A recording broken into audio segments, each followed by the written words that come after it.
جو دلیل ظنی سے ثابت ہو. دلیل ظنی سے ثابت ہونا مراد میں اس جلسے میں بتا چکا ہوں اور آج بھی عرض کر رہا ہوں آپ حضرات سے.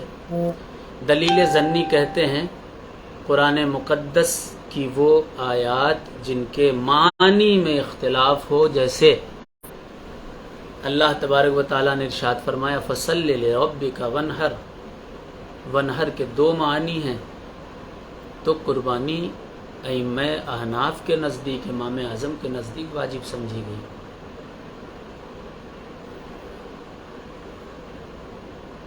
کیا قرآن مقدس میں ایک مشت کا حکم ہے؟ نہیں. سنت ہے، سنت مان کر رکھنا چاہیے. بزرگوں کی سنت رہی، بزرگوں کی سنت کہیے، حضور کی سنت کہیے. واجب بہت بڑا درجہ ہے، بہت بڑا درجہ ہے. واجب چھوڑنے والا بہت بڑا گناہگار ہوتا ہے، بہت بڑا گناہ کرتا ہے وہ.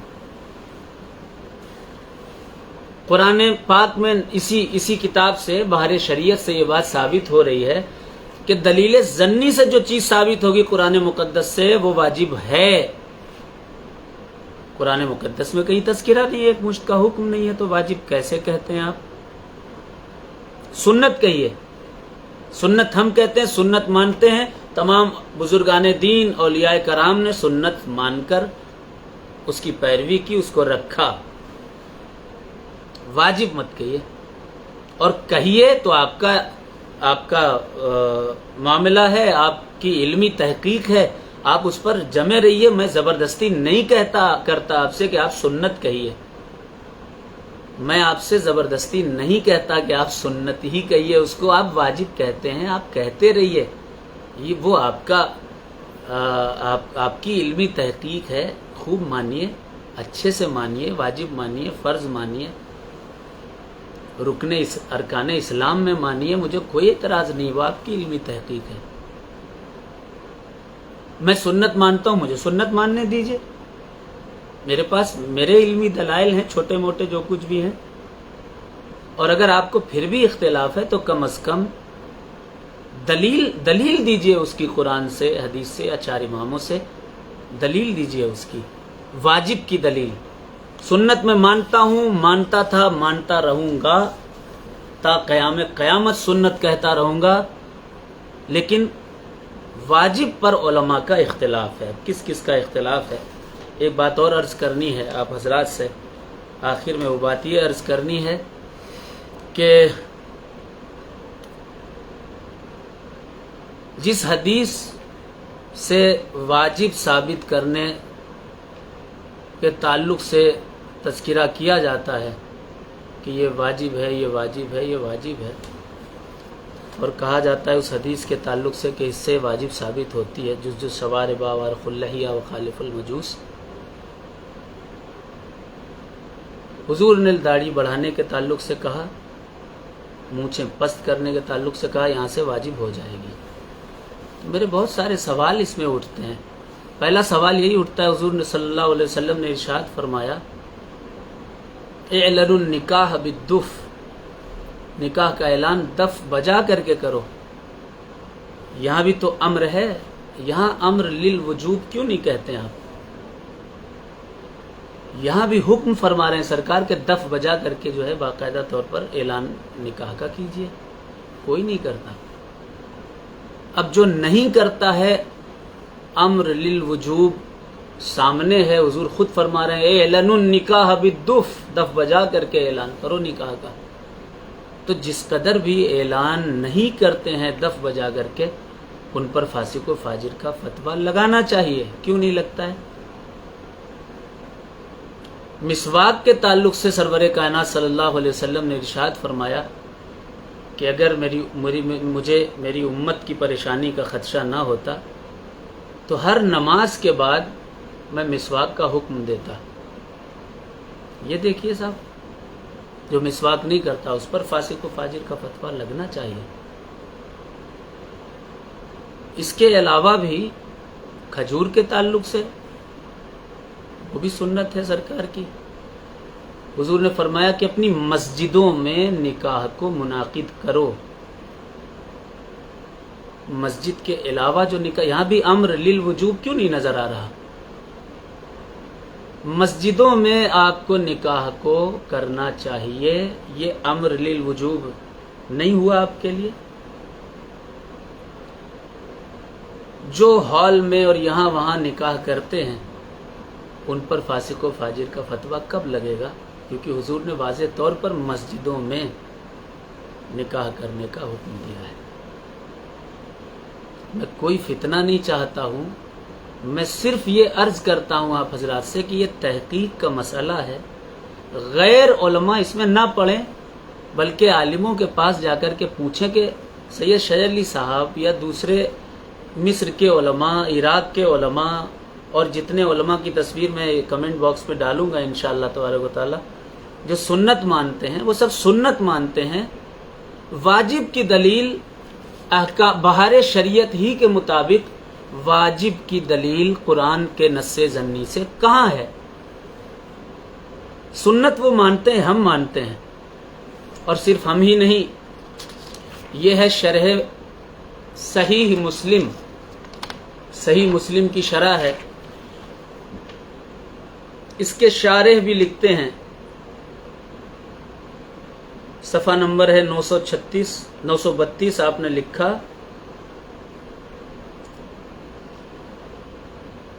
کہ فقہا کے نزدیک ایک مشت سنت ہے اور بظاہر یہ سنت غیر موقدہ ہے، کیونکہ قبضے کی تاکید کے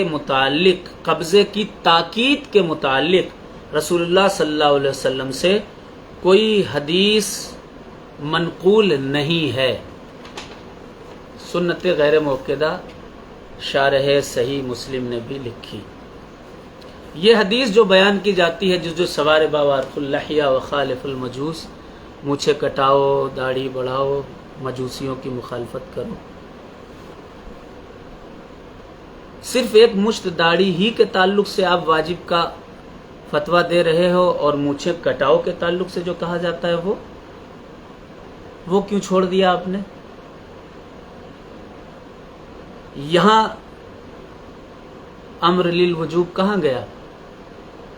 90% علماء اہل سنت کو میں نے خود دیکھا ہے کہ وہ داڑھی ماشاءاللہ بڑھاتے ہیں لیکن مونچھیں پست نہیں کرتے، مونچھیں ان کی بلند رہتی ہیں، تو وہ فاسق و فاجر نہیں ہوئے، اسی حدیث میں ہے، اسی حدیث میں ہے۔ خیر، خلاصہ پیش کر دیتا ہوں میں، اس کے بعد فاسق کی تعریف و توصیف فتاوی رضویہ میرے پاس ہے، اس سے کروں گا، میں بیان کروں گا آپ حضرات سے۔ مفتی اعظم پاکستان علامہ غلام رسول سعیدی صاحب کا فتویٰ اور مولانا محمد رحمت علی مصباحی چشتی قادری صاحب کا فتویٰ میرے پاس موجود ہے۔ پہلے مفتی اعظم پاکستان مولانا غلام رسول سعیدی صاحب کا فتویٰ آپ حضرات سن لیں۔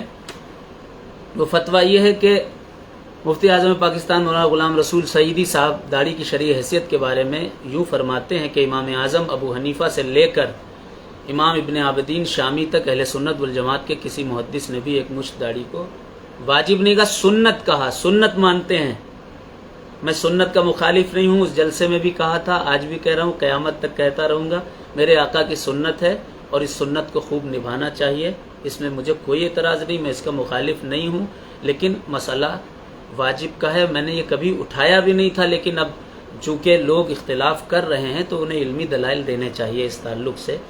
امام اعظم ابو حنیفہ سے لے کر امام ابن عابدین شامی تک اہل سنت والجماعت کے کسی محدث نے بھی ایک مشت داڑھی کو واجب نہیں کہا، مگر 11ویں صدی سے یہ تھوڑا لمبا ہے، جبکہ نبی کریم صلی اللہ تعالی علیہ وسلم نے تو کسی بھی حدیث میں ایک مشت داڑھی رکھنے کا حکم نہیں دیا، نہ آپ نے مشت سے زیادہ یا کم داڑھی رکھنے پر کوئی وعید فرمائی۔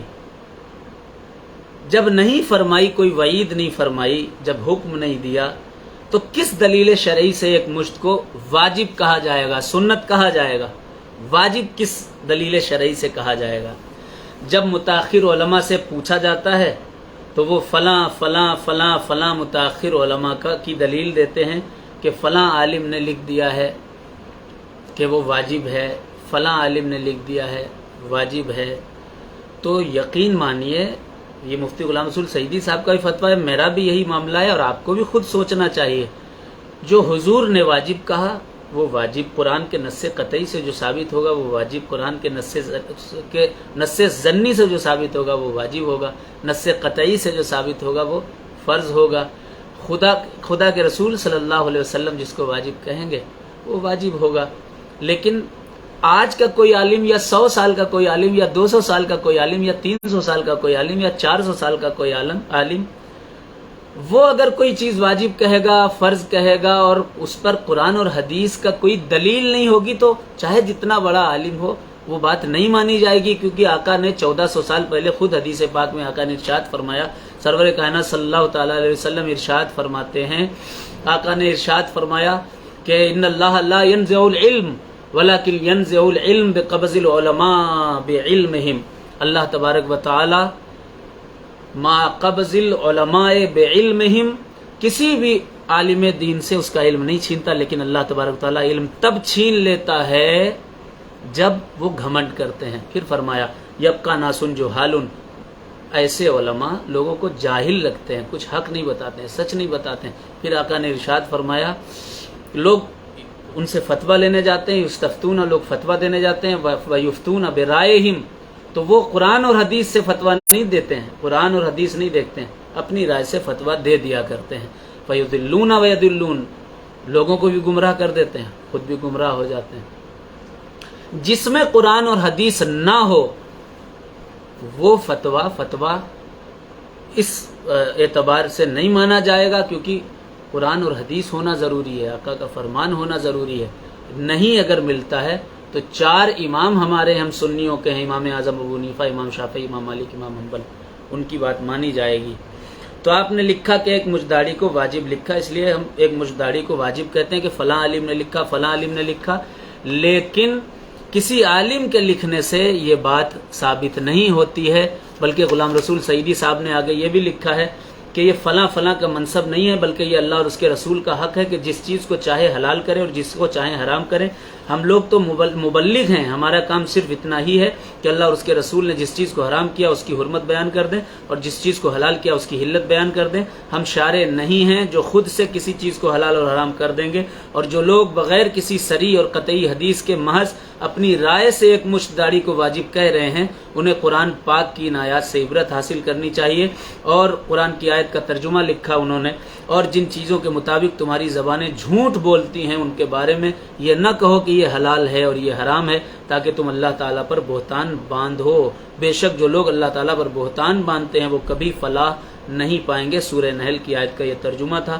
داڑھی کی مقدار نبی کریم نے مقرر نہیں فرمائی، اس لیے اتنی داڑھی رکھی جا سکتی ہے جس سے عرف عام میں داڑھی کا اطلاق ہو جائے۔ میری داڑھی ہے الحمدللہ، ایسا نہیں ہے کہ میری داڑھی نہیں ہے۔ نبی کریم نے فقط داڑھی منڈوانے والوں کی مخالفت کا حکم دیا ہے۔ شرح صحیح مسلم کتاب الباس صفحہ نمبر 432۔ یہی شرح مسلم میں بھی میں نے آپ کو یہ دکھایا تھا، اور اس کے علاوہ مولانا محمد رحمت علی مصباحی چشتی قادری 8 دسمبر 2021 کو انہوں نے بھی اس تعلق سے فتویٰ دیا اور لکھا احادیث اور آثار و فقہائے کرام کی عبارتوں سے یہ بات واضح ہوتی ہے کہ داڑھی رکھنا سنت ہے۔ جو میں کہہ رہا ہوں وہی علماء کی بھی کہ سنت ہے سرکار کی، جس کی کوئی خاص مقدار چھوٹی ہونی چاہیے، بڑی ہونی چاہیے، ایک مشت ہونی چاہیے، اس سے کم ہونی چاہیے، خاص مقدار ثابت نہیں ہے۔ آپ کے والد نے آپ سے کہا جاؤ آٹا لے کر کے آؤ، اب آٹا لے کر کے آؤ، آپ 1 کلو بھی لا سکتے ہو، 2 کلو بھی لا سکتے ہو، 4 کلو بھی لا سکتے ہو، کیونکہ والد نے یہ نہیں کہا کہ 1 کلو لے کر آؤ۔ آپ کے والد کہیں جاؤ 1 کلو آٹا لے کر کے لاؤ، تب آپ 1 کلو لے کر کے آؤ گے۔ آپ کے والد کہیں 2 کلو لے کر کے لاؤ، تو آپ 2 کلو لے کر کے آؤ گے۔ باپ نے حد مقرر کر دی آٹے کی کہ بھائی اتنا آٹا لانا ہے اور اتنا نہیں لانا ہے۔ حضور نے تو کہہ دیا جز سوار باوار خلحیا وخالف المجوس، مونچھے بڑھاؤ، داڑھی مونچھے کٹاؤ، داڑھی بڑھاؤ، مجوسیوں کو مخالفت کرو۔ کتنی حد کہاں مقرر فرمائی سرکار نے۔ اب آپ کہتے ہو کہ حضور کا عمل دیکھا جائے گا اور صحابہ کا عمل دیکھا جائے گا، تو صحابہ کے عمل میں بھی تو اختلاف ہے میرے عزیز بھائیوں۔ حضرت جابر کی جو حدیث پیش کی جا رہی ہے، حضرت جابر رضی اللہ تعالیٰ عنہ حج کے ایام میں کاٹ دیا کرتے تھے، ایک مشت تک رکھتے تھے، اور حج کے باہر جب جاتے تھے تو سال بھر طویل رکھتے تھے۔ اس کے خلاف دوسرے اصحاب کرتے تھے، کوئی ایک مشت سے زیادہ رکھتا تھا، کوئی ایک مشت رکھتا تھا۔ تو اصحاب میں بھی بہت سارا اختلاف ہے، اور اصحاب نے بھی حکم نہیں دیا کہ ہاں ہم اتنی ہی ضروری اور اہم سمجھتے ہیں۔ بہرحال یہ ساری کی ساری چیزیں آپ حضرات نے سنی۔ میرا پہلا لائیو خدا جانے سلامت ہے کہ نہیں ہے، کیونکہ وہ بیچ میں ایک صاحب نے فون کر دیا اور وہ کٹ گیا۔ بہرحال امام، اب فاسق کس کو کہتے ہیں وہ سن لیجئے۔ فاسق کون ہوتا ہے اس کی تعریف سماعت کر لیجئے۔ آج کل تو فاسق تو چھوڑیے، لوگ اس کو حد کفر تک پہنچا دیتے ہیں کہ اگر کسی کے پیر صاحب سے کسی کو اختلاف ہو گیا، کسی مرید سے کسی کو اختلاف ہو گیا، ارے یہ مومن نہیں ہے، یہ سید نہیں ہے، یہ پیر نہیں ہے۔ آج کل کفر وہ معیار ہی ختم ہو چکا ہے۔ لیکن حقیقت میں فاسق کس کو کہتے ہیں سمجھ لیجئے۔ اس میں حضرت علامہ ابن عابدین شامی فرماتے ہیں کہ فاسق فسق سے بنا ہے، اور فسق کے معنی خروج عن الاستقامہ کے ہیں، یعنی دین میں استقامت سے نکل جانا فسق ہے۔ اور فاسق سے مراد یہاں وہ لوگ ہیں جو گناہ کبیرہ مثلا شراب نوشی، سود خوری، زنا، جھوٹ، خیانت وغیرہ جیسے گناہوں کا ارتکاب کرتے ہوں۔ حضرت فاضل بریلوی رحمۃ اللہ علیہ نے بھی فتاوی رضویہ میں یہی لکھا ہے، جلد ہے ششم اور پیج نمبر ہے 601۔ آپ نے لکھا فاسق کی تعریف کیا ہے؟ لکھا فاسق وہ کہ کسی گناہ کبیرہ کا مرتکب ہو۔ فاسق وہ کہ کسی گناہ کبیرہ کا مرتکب ہو، اور وہی فاجر ہے۔ اور کبھی فاجر خاص زانی کو کہتے ہیں۔ فاسق کے پیچھے نماز مکروہ ہے اگر معلن نہ ہو، یعنی وہ گناہ چھپ کر کرتا ہو، معروف و مشہور نہ ہو تو کراہتن، اگر فاسق معلن نہ ہو تو کراہت کے ساتھ جو ہے یعنی خلاف اولا نماز پڑھی جا سکتی ہے۔ گناہ کبیرہ کا مرتکب شخص فاسق کہلاتا ہے شریعت میں۔ گناہ کبیرہ قرآن مقدس میں جو گناہ آئے ہیں، شراب سے منع کیا گیا، لا تقربوا الصلاۃ وانتم سکارا کہا گیا، اس کے بعد پھر شراب کی حرمت نازل کر دی گئی۔ جو شراب پیتا ہے فاسق ہے، جوا کھیلتا ہے فاسق ہے، سود کھاتا ہے فاسق ہے، جھوٹ بولتا ہے فاسق ہے، زناکار ہے، بدکار ہے، فاسق ہے۔ جس قدر بھی عیوب قرآن و سنت نے بتائے ہیں، اللہ تبارک و تعالیٰ نے واضح طور پر جن کی ممانعت فرمائی، حضور نے واضح طور پر جن کی ممانعت فرمائی سختی سے، پھر بھی اس پر عمل کرنے والا انسان حضور کے خلاف جانے والا گناہ کبیرہ کا مرتکب ہے۔ نماز چھوڑنے والا گناہ کبیرہ کا مرتکب ہے جان بوجھ کر۔ روزہ چھوڑنے والا گناہ کبیرہ کا مرتکب ہے، کیونکہ یہ فرائض ہیں، یہ فرائض ہیں۔ آپ خود جا کر کے دیکھیں، اپنی تمام کتب اٹھا کر کے دیکھیں، ڈھونڈیں، رسول کریم صلی اللہ علیہ وسلم نے، کسی صحابی نے، یا 4 اماموں نے ایک مجھ سے کم والے کو فاسق و فاجر کہا؟ ایک مجھ سے کم والے کو اگر نہیں کہا ہے، خدا کے لیے آپ بھی مت کہیے، کیونکہ ہمارا معیار اصحاب رسول ہیں اور اہل بیت مصطفیٰ ہیں۔ رسول کریم صلی اللہ علیہ وسلم میں 4 امام ہیں۔ بس یہی عرض کرنا تھا آپ حضرات سے کہ یہ ایک علمی بحث ہے، غیر عالم اس میں نہ پڑھیں، جہالت ہوتی ہے، بلا وجہ کے اختلاف پیدا ہوتے ہیں، مل جل کر کے رہیں۔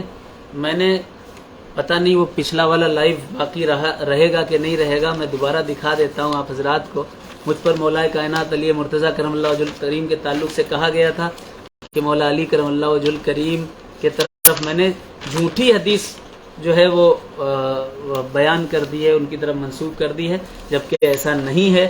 مولا کائنات علی مرتضیٰ کرم اللہ وجہ الکریم کے تعلق سے جو حدیث میں نے جو ذکر کی، اس کو الکتاب المصنف میں امام ابن ابی شیبہ نے بھی تحریر فرمایا ہے، صفحہ نمبر بھی میں نے بتایا 226 ہے، اور جلد خامس ہے، 5ویں جلد ہے اس کی۔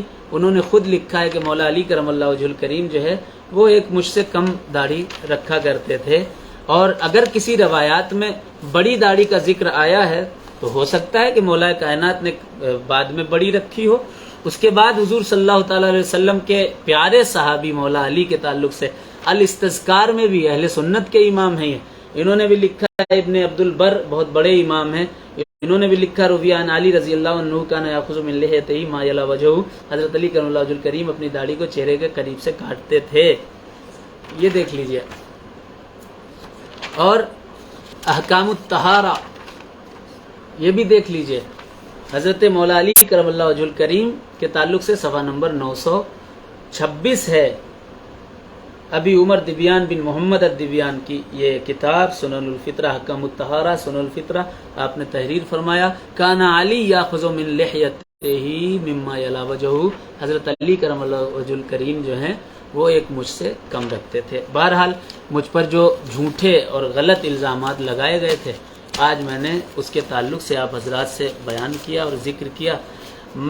میرا ذاتی ماننا یہ ہے کہ اس کو کوئی ایشو نہ بنایا جائے، اس کو اختلاف کی جڑ نہ بنایا جائے۔ اگر کوئی مجھ سے منافرت رکھتا ہے، نفرت رکھتا ہے، اس سے بھی میں گزارش کرتا ہوں کہ اپنے عالموں سے جا کر کے اس بات کو پوچھیں کہ یہ بہار شریعت میں صاف صاف لکھا ہے کہ واجب اس چیز کو کہتے ہیں جو چیز قرآن کے نص سے ظنی سے ثابت ہو۔ کیا اس اصول پر واجب آپ کہہ سکتے ہیں؟ سنت کہنا ہمارے بزرگوں کا کام ہے، ہم بھی کہتے ہیں، قیامت تک کہتے رہیں گے۔ اس جلسے میں بھی میں نے کہا تھا کہ آقا کی سنت ہے اور سنت سمجھ کر ہی رکھنا چاہیے، اور میں نے کبھی نہیں کہا کہ آپ معاذ اللہ ثم معاذ اللہ اپنی داڑیاں منڈا دو، معاذ اللہ ثم معاذ اللہ اپنی داڑیوں کو جو ہے وہ چھوٹا کر دو۔ اب یوٹیوب والے سوچ رہے ہوں گے کہ اتنا سا کلپ نکال کر کے پھر وہ اپنے یوٹیوب چینل پر ڈال دیں اور کہیں گے دیکھو شاہد شجر صاحب نے توبہ کر لی، وہ اپنی بات سے پھر گئے۔ میں نے اپنی بات ثابت کی ہے میرے بھائی، میں نے پہلے بھی نہیں کہا تھا کہ سنت کی مخالفت کرو، میں سنت ہی کے لیے بحث کر رہا تھا، سنت ہی ثابت کرنے کے لیے بحث کر رہا تھا۔ آپ لوگ جو ہے مسئلہ دوسرا لے کر کے گئے اور اس کو اختلاف کی جڑ بنایا۔ میں چاہتا ہوں اس کو اختلاف کی جڑ نہ بنایا جائے۔ سب سنی، جیسے پہلے میری کوشش تھی 10 سال پہلے کہ سب مل جل کر رہیں، ایک ہو کر کے رہیں۔ اگر پھر بھی کوئی انسان اس پر بحث کرتا ہے تو اس سے کہیے کہ دیکھیے بعد والوں کا نہیں مانا جائے گا۔ حضور صلی اللہ علیہ وسلم نے حد مقرر کی کہ ایک ہی مشت رکھنی ہے، نہیں کی تو آپ زبردستی واجب نہیں کہ آپ واجب کہتے ہو، ہم آپ کو نہیں منع کرتے ہیں، آپ واجب سمجھتے رہیے میرے بھائی، خوب پیار سے سمجھتے رہیے۔ لیکن اگر کوئی سنت سمجھتا ہے آقا کی، میں سنت سمجھتا ہوں، سرکار کی سنت سمجھتا ہوں، اور سنت سمجھ کر کے انشاءاللہ آج نہیں کل نہیں پرسوں کبھی بھی انشاءاللہ تبارک تعالیٰ ایک مشت بھی ہو سکتی ہے میری، کوئی روک لے گا مجھے؟ مگر خدا کے لیے اس کو جھگڑے کا باعث مت بنائیں، اپنے بچوں کو پڑھائیں لکھائیں، کسی لائق بنائیں۔ دنیا چاند پر پہنچ گئی، آپ لوگ داڑھی پر ہی اٹکے ہوئے ہو۔ تھوڑا آگے بڑھیں، تعلیم کی طرف، تربیت کی طرف تھوڑا ذہن بھی کھولیں، اور اپنے بچوں کو دیکھیے کیا حالات ہیں ہمارے ملک کے، کتنے خراب حالات ہیں۔ دعا کرتا ہوں اللہ سب کو ایک کرے، اور آپ لوگ بھی دعا کریں کہ خاص طور پر ہمارے مدارس کی حفاظت کرے، قرآن کی اللہ حفاظت کرے، ہمارے مذہب کی حفاظت کرے، ہمارے لوگوں کی حفاظت کرے، مدرسوں کی حفاظت کرے، بلکہ کل انسانوں کی حفاظت کرے اللہ۔ جو بھی سلجھے ہوئے ذہن کے انسان ہیں ان سب کی اللہ حفاظت کرے۔ ہندو مسلم سکھ عیسائی سب کے دلوں میں ایک دوسرے کی محبت ڈال دے، کیونکہ یہ ملک سب کو مل جل کر ایک ساتھ رہ کر کے اس ملک کو آگے بڑھانا ہے اور زندگی ساتھ میں گزارنی ہے۔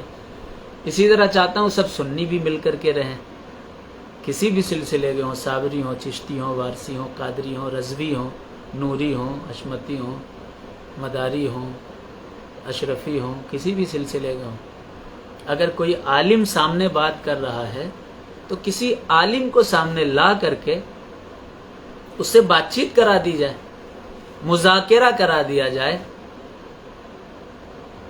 اور اس کے بعد اس عالم کے ذریعے بات کلیئر ہو جائے۔ اگر وہ عالم واجب کا قائل ہے، آپ رہیں، مجھے کوئی اختلاف نہیں، آپ واجب کہتے ہیں کہتے رہیے، میرے پاس سنت کے دلائل ہیں، میں سنت کہوں گا۔ بس یہی عرض کرنا ہے کہ مل کر رہیں، تمام سنی مل کر رہیں، کسی کے بزرگوں کی توہین نہ کریں، کسی عالم کی توہین بھی نہ کریں، کسی سید کی توہین بھی نہ کریں، پیار سے رہیں، مل کر رہیں، ایک دوسرے کو گلے لگا کر کے رہیں، سب اختلاف ختم کیجیے، اور جھوٹے الزام نہ لگائیں کسی پر کہ مولا علی کی توہین کر دی۔ توہین کہاں کیے بھائی؟ زبردستی کے جھوٹے الزام۔ کوئی کہتا ہے ان کی توہین کرتے ہیں، کوئی کہتا ہے ان کی توہین کرتے ہیں، اس بزرگ کی، اس بزرگ کی، کسی کی توہین نہیں کرتا کوئی۔ یہ آپ کی ذہنی خرابی ہے جو آپ لوگ بلا وجہ ایسا سمجھتے ہیں۔ اچھا، آخر میں ایک بات کہنا چاہتا ہوں، جو نفرت کرنے والے ہیں ان کے سامنے قرآن رکھ دیا جائے، حدیث شریف رکھ دی جائے، اور ان سے کہا جائے کہ بھائی مان لیجئے، تو مشکل ہے، تو نفرت ہی کرتے ہیں، وہ سچ کو بھی جھوٹ کہیں گے۔ حضور صلی اللہ علیہ وسلم سے ایک شخص تھا، بڑی نفرت کرتا تھا، حضور سے کہا کہ چاند کے 2 ٹکڑے کر دیجئے، مان لیں گے، نہیں مانا، کنکر سے کلمہ پڑھوایا حضور نے، اس نے نہیں مانا کیونکہ وہ نفرت کرتا تھا۔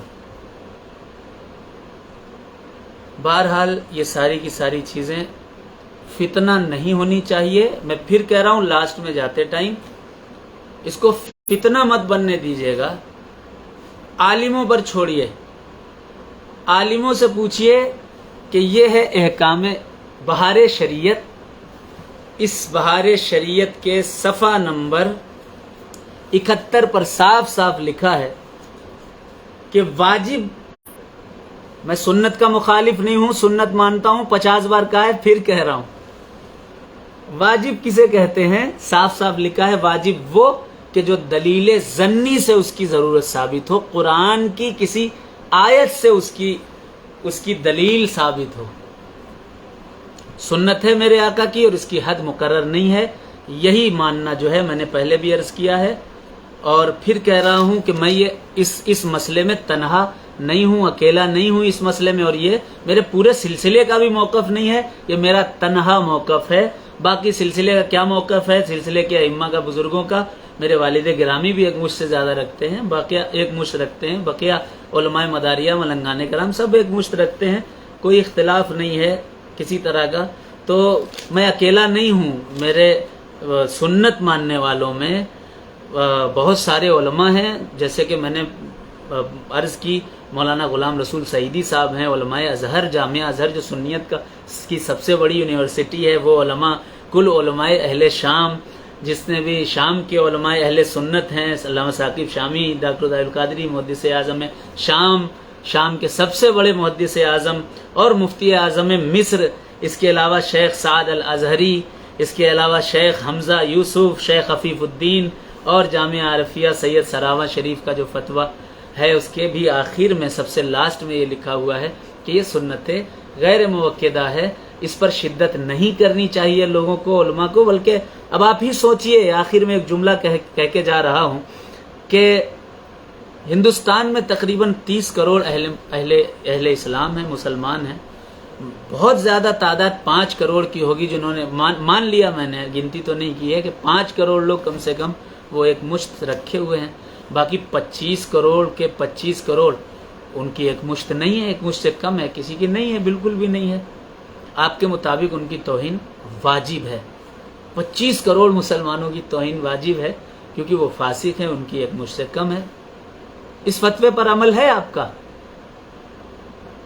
ابھی رمضان چل رہا ہے، رمضان شریف میں ممبئی، ناگپور، لکھنؤ، کانپور، پورے الگ الگ شہروں میں ایک مشت والا عالم دین حافظ قرآن اپنے قرآن کے علم اپنی حدیث کے علم کو سائیڈ میں رکھ کے جس کو آپ فاسق سمجھتے ہو اس سیٹ کے سامنے جا کر کے مدرسے کی چند رسید لے کر کے جا رہے ہیں، اس کی تو توہین واجب ہے۔ 25 کروڑ مسلمانوں کی توہین واجب ہے فتووں کے مطابق، عمل کیوں نہیں ہے اس پر؟ ان 25 کروڑ مسلمانوں جن کی ایک مجھ سے کم ہے ان کی توہین کیوں نہیں کی جاتی ہے؟ مسجدوں سے نکال کے پھینک دیجئے، کسی غیر ایک مجھ سے کم والے کو مسجد میں آنے مت دیجئے، کیونکہ آپ کے فتوے کے مطابق ان کی توہین واجب ہے، وہ فاسق ہے۔ میں نے صاف صاف بتا دیا، فاسق ایک مجھ سے کم والا نہیں ہوتا ہے فاسق، کیونکہ حضور نے اسے فاسق کہا نہیں۔ فاسق کی تاریخ خود فاضل بریلوی رحمۃ اللہ علیہ نے اور بہار شریعت میں اور دوسری کتابوں میں علامہ عابدین شامی تمام بزرگوں نے لکھی ہے۔ جو گناہ کبیرہ کا مرتکب ہوگا وہ فاسق کہلائے گا۔ جو زنا کرے، جو بدکاری کرے، جو جھوٹ بولے، جو غیبت کرے، جو دوسرے برے اعمال کرے، شراب پیے، اس کو فاسق کہیں گے۔ ایک مجھ سے کم رکھنے والے کو فاسق و فاجر کہنا زیادتی ہے، ظلم ہے۔ یہ بات صاف صاف کہہ رہا ہوں میں، اور پھر لاسٹ میں یہ کہہ کر رخصت ہونا چاہتا ہوں آپ حضرات سے کہ اس کو عالموں پر چھوڑیں، اور عالم بھی اگر چاہیں تو اپنے کمروں میں بیٹھ کر اس کے تعلق سے بات کریں۔ یہ نہیں ہے کہ آپ لڑائی جھگڑے ایک تیار کر دیں فیس بک پر اور یہاں وہاں۔ میری گزارش ہے، آپ مانیں نہ مانیں یہ آپ کی مرضی ہے، لیکن گزارش میری آپ حضرات سے یہی ہے کہ کم سے کم آپ حضرات اس مسئلے کو، یہ علمی مسئلہ ہے، اس کو عالموں سے گفتگو کریں، لیکن اس کو جھگڑے کا باعث نہ بنائیں، اختلاف کا باعث نہ بنائیں۔ میں نے صاف صاف کہہ دیا ہے کہ واجب وہ چیز ہے کیا ہے سمجھا دی، سنت کیا ہے سمجھا دیا۔ میں سنت مانتا ہوں، سنت مانتا رہوں گا، لیکن واجب کی جو تعریف لکھی ہے علماء نے اس پر ایک مشت کا حکم جو ہے وہ ثابت نہیں ہوتا، کسی حال میں ثابت نہیں ہوتا۔ اس پر میں کل بھی تھا، اس تعلق سے میں کل بھی کہہ رہا تھا، آج بھی کہہ رہا ہوں، اور یہی میرا ہے۔ لیکن میرے پورے سلسلے کا کیا موقف ہے اس تعلق سے مجھے کچھ کہنا نہیں ہے۔ بس دعا کریں اللہ تمام امت مسلمہ کو متحد کرے، ایک کرے، اور مجھ سے جو منافرت رکھتے ہیں ان پیارے بھائیوں سے بھی بڑی محبت سے عرض کرنا چاہتا ہوں، میرے بھائی اپنے اپنے عالموں سے جا کر کے احکام یہ بہار شریعت دکھائیے گا، اور ان سے جا کر کے پوچھیے گا، ضرور پوچھیے گا کہ کیا قرآن کی نص ضنی سے ایک مشت کا ثبوت ہے، اور جو حدیث پیش کی جاتی ہے وجوب کی دلیل میں جزو سوار باور خلہ لہیا و خالف المجوس، تو اس میں تو مچھے بھی پست کرنے کا حکم ہے۔ مچھے پست جو نہیں کرتا ہے وہ فاسق کیوں نہیں ہے؟ اور جو کچھ بھی میں نے کہا وہ آپ حضرات سمجھ سکتے ہیں، لیکن میری آخر میں یہی گزارش ہے، خدا کے لیے اگر آپ لوگ قوم کی بھلائی چاہیں، آپسی اختلاف نہ کریں، عالموں پر چھوڑ دیں، اور علماء سے کہتا ہوں کہ اس پر تحقیق کریں آپ، اور تحقیق کرنے کے بعد بزرگوں کا، اکابرین کا کیا اس پر موقف رہا، امام اعظم ابو حنیفہ کا، امام شافعی کا، امام مالک کا، امام حنبل کا، رسول کریم صلی اللہ علیہ وسلم کا، کیا ان لوگوں نے شدت کی، ظلم کیا، فاسق کہا، فاجر کہا؟ تو آپ بھی کہیے، اگر نہیں کہا ہے تو زبردستی کوئی حکم آپ نہ کیجئے۔ بس یہی گزارش ہے۔ السلام علیکم ورحمۃ اللہ وبرکاتہ۔